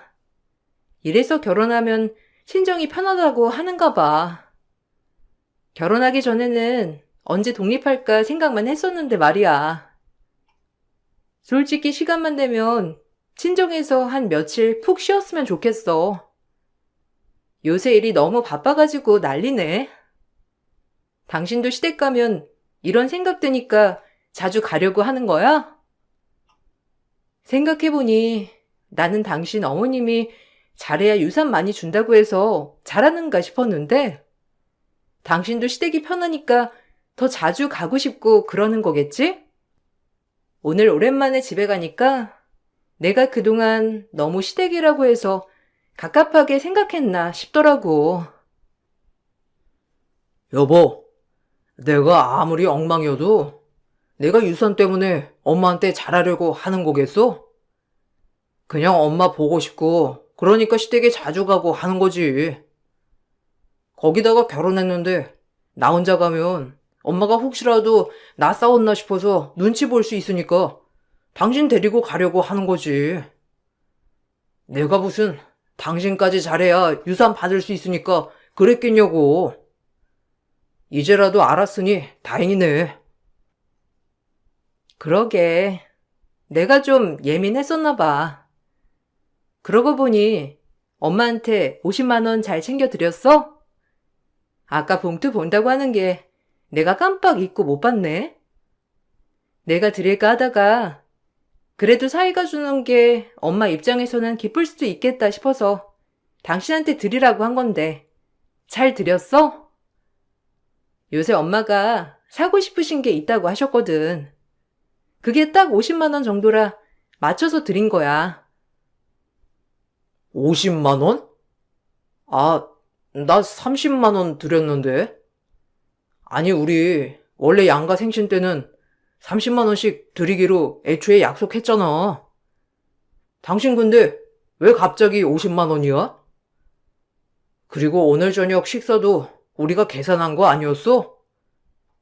그렇게 따지면 우리 30만 원보다 더 많이 쓴 건데 왜 50만 원을 드리려고 했어? 난 그냥 넉넉하게 뽑아 놓으라고 한 줄 알고 거기서 30만 원만 드렸어. 지금 뭔 소리 하는 거야? 30만 원씩 드리기로 한 약속 맞는데, 당신 저번 달 어머님 생신 때는 100만 원 공금해서 빼서 드렸잖아. 기억 안 나? 난 그래서 그 약속 그냥 안 지키기로 한 건가 싶어서 그렇게 준비한 건데. 그리고 50만 원 공금해서 뺀 것도 아니고 내가 모아서 드린 거야.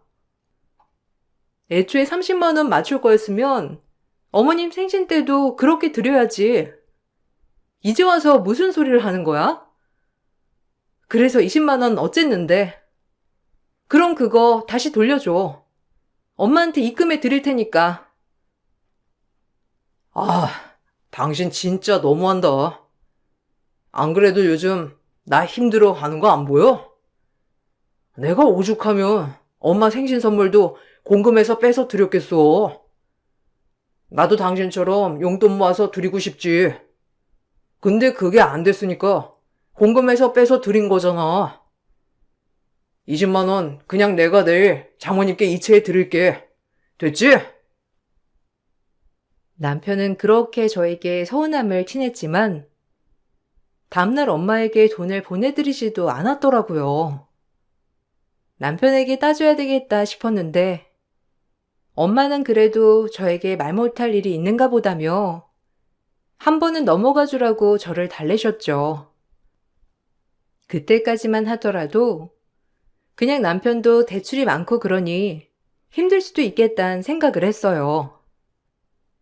시모는 시부 보험금과 재산들을 모두 투자금으로 사용을 했고 부동산이며 이것저것 투자를 많이 하셨는데 수익 있게 있으신지 옷이며 신발부터 가방 등 하고 다니는 것들이 달라지기 시작하셨죠. 어느 날은 갑자기 남편과 저에게 밥을 사주시겠다며 말씀하셨던 날이 있었어요. 저번에 투자한 거 있지? 그거 이번에 몇 배는 띄어가지고 얼마나 벌었는지 볼래? 내가 이렇게 투자복이 있다니까. 이래서 돈을 번다고 말하는 건가 봐. 너희도 목돈 있는 거 있으면 엄마한테 맡겨. 솔직히 은행에 맡겨놓으면 이자라고 해봤자 꼴랑 몇만 원이나 나오니? 요즘은 이렇게 투자를 해야 돈을 퍼는 거라니까. 너희 월급 아무리 쏟아부어도 거기서 플러스 되는 것도 아닌데 내가 보여줄 테니까 한번 봐봐. 와, 엄마 진짜 대박이다. 저번에 엄마 투자한 거 이렇게나 올랐어? 와, 엄마 그때 나한테도 같이 하자고 했었잖아. 내가 돈 없어서 못했지만. 여보, 우리 모으는 돈 그거 깨서 엄마한테 맡기는 건 어때? 솔직히 우리 그거 결혼하고부터 계속 넣었는데 지금 이자 몇만 원 부른 거밖엔 없잖아. 이거 봐봐. 엄마 거의 배는 더 버셨어. 이 정도면 투자할 만한 거 아니야? 그래. 목돈 있으면 나한테 맡겨봐. 내가 이런 거 잘하는 거 같다니까. 사부인한테도 한번 목돈 있으시냐고 물어봐봐. 내가 잘 굴려준다고. 그렇게 악착같이 모아가지고 얼마나 버신다고. 평생 남의 일만 하다가 가실 거라니? 그래도 즐기면서 살아야지 인생이지. 너나 너희 엄마나 너무 생각이 고리타분하다니까. 이렇게 투자를 해야 돈이 돈을 부르고 그러는 거야. 어머님, 저는 아직 투자를 할 생각은 없어요. 해도 지금은 아닌 것 같고 좀 공부도 하고 그래야죠. 주변에만 보더라도 투자하다가 다 날린 사람들이 너무 많아가지고 저는 좀 조심스럽네요.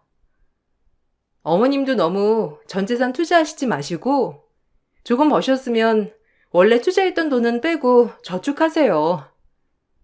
어머님 수익 보신다니 다행이지만 그래도 조심해야 좋잖아요. 얘, 너 질투하니? 내가 돈 크게 벌었다니까 배 아프지? 그러니까 너도 투자하라니까. 요즘은 투자 안 하는 사람이 바보야, 바보. 우리 아들도 원래 이론 쪽으로 머리가 비상한데 너랑 결혼하고부터는 배포가 무지 작아졌어. 쟤는 봉돈 다 네가 관리한다고 하니 너한테 물어보는 거야. 앞뒤 없이 투자를 하라는 시모의 말에 넘어갈 생각도 없었지만 그날 이후로 남편은 목돈을 자기한테 맡기라며 말을 꺼내기 시작했죠. 투자를 하더라도 어느 정도 정보도 알고 공부도 하면서 해야 한다고 생각했는데 단순히 주변 사람들 말만 믿고 투자를 하는 시모와 남편에게 돈을 맡길 순 없었어요. 그러던 중 투자가 생각보다 잘 됐는지 시모가 갑자기 전원주택으로 이사를 간다면서 말을 하더라고요. 남편은 그 소리를 듣고서는 저에게 시비를 걸었죠. 그러게. 엄마 말 믿고 투자하자니까. 그랬으면 우리도 지금 전셋집에서 벗어나서 집 하나 떡하니 샀을 거 아니야. 아, 내가 당신 말 들었던 게 바보였던 것 같아.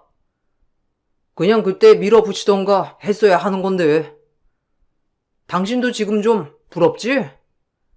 그때 엄마 말 믿고 투자했으면 지금쯤이면 넉넉하게 돈 남았을 거라고 생각하니까 부럽잖아. 그렇지? 여보, 어머님 이사 가는 곳 땅값은 알고 지금 말하는 거야?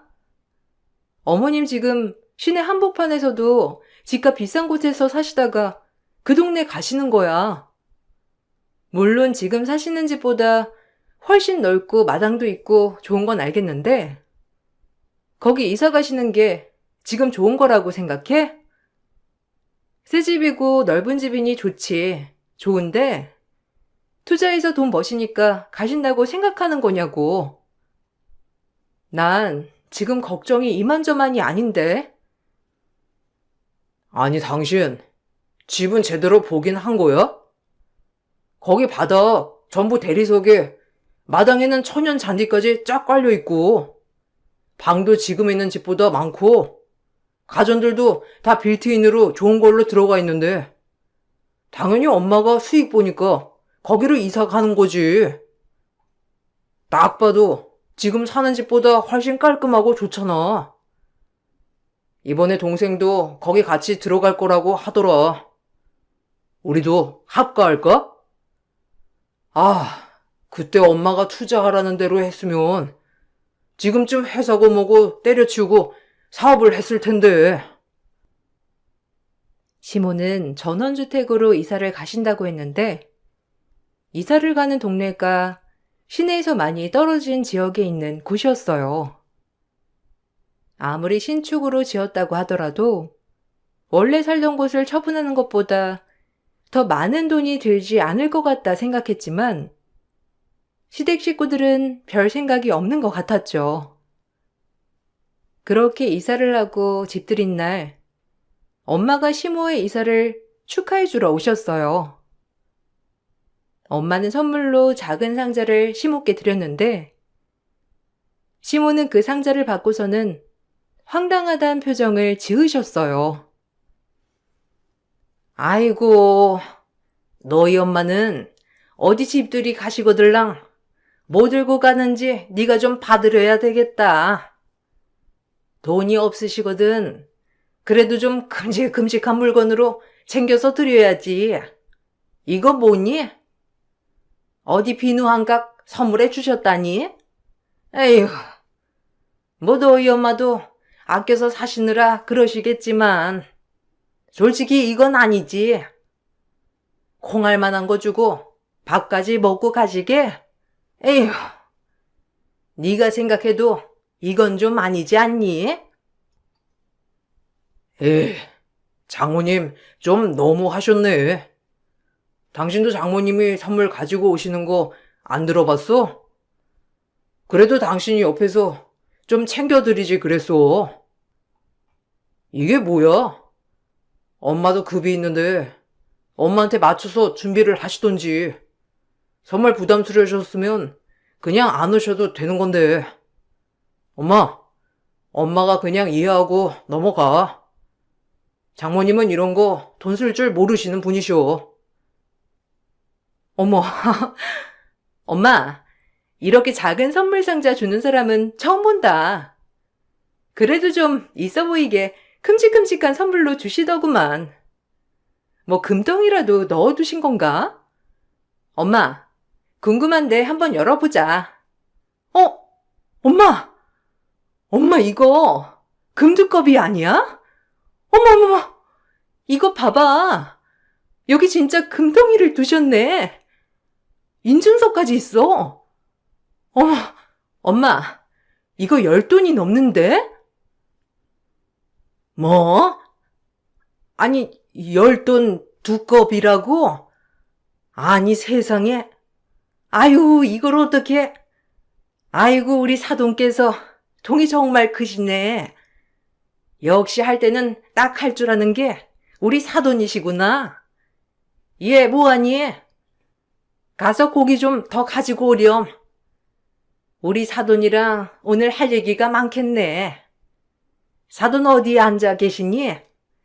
내가 가서 모실 테니까 가서 음식 좀 넉넉하게 가지고 오렴. 순금 두꺼비 10돈이 넘는 것을 선물로 줬다는 걸 알고선 시모의 태도는 갑자기 바뀌었어요.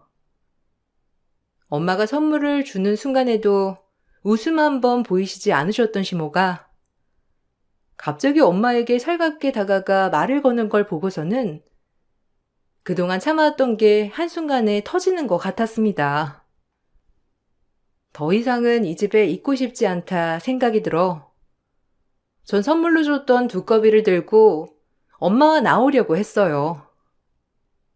그 모습을 보고선 부랴부랴 나온 시모와 신우는 왜 이러냐며 밥이라도 먹고 가라고 하며 선물인데 그걸 왜 가지고 가냐며 말을 했죠. 전 이 집에 더 이상 주고 싶은 복이 없다며 두 사람을 뿌리치고 엄마와 나왔습니다. 친정으로 향하면서 전 그동안의 얘기를 엄마에게 다 털어놓았어요. 그런데 더 황당했던 말이 있었습니다. 참, 사돈 그렇게 안 받는데 돈으로 널 지어 살려고 했던 거구나. 안 그래도 이번에 이사 가신다면서 나한테까지 전화와서 투자하고 있다며 말을 하더라고. 전에 사이도 찾아와서 좋은 투자처 있다면서 나한테 슬쩍 흘리더니만 지 엄마 하는 거 하려고 날 떠본 거였나 봐. 내가 당장 목돈 없다고 했기에 망정이지. 엄마한테까지 그런 말을 했다고? 아니, 나한테 왜 말을 안 했어? 안 그래도 나한테도 엄마 모아둔 돈 있으면 자기한테 맡기는 게 어떻겠냐면서 자꾸 물어보시더라고. 그래서 내가 안 된다고 했는데 결국 엄마한테까지 물어봤구나. 아, 나 지금 이사를 간 것도 진짜 돈을 벌어서 간 건지도 모르겠는데 시댁 식구들은 수익을 받는지 안 받는지 제대로 확인도 안 하던데? 너 집에 가서 너희 공동통장 그런 거 싹 다 확인해 봐. 안 그래도 네 남편 자꾸 투자하라, 목돈 빌려달라 나한테도 연락 오고 그랬었거든? 아무래도 수상한데 네가 가서 이것저것 알아봐야 할 것 같으니까 확인해 봐.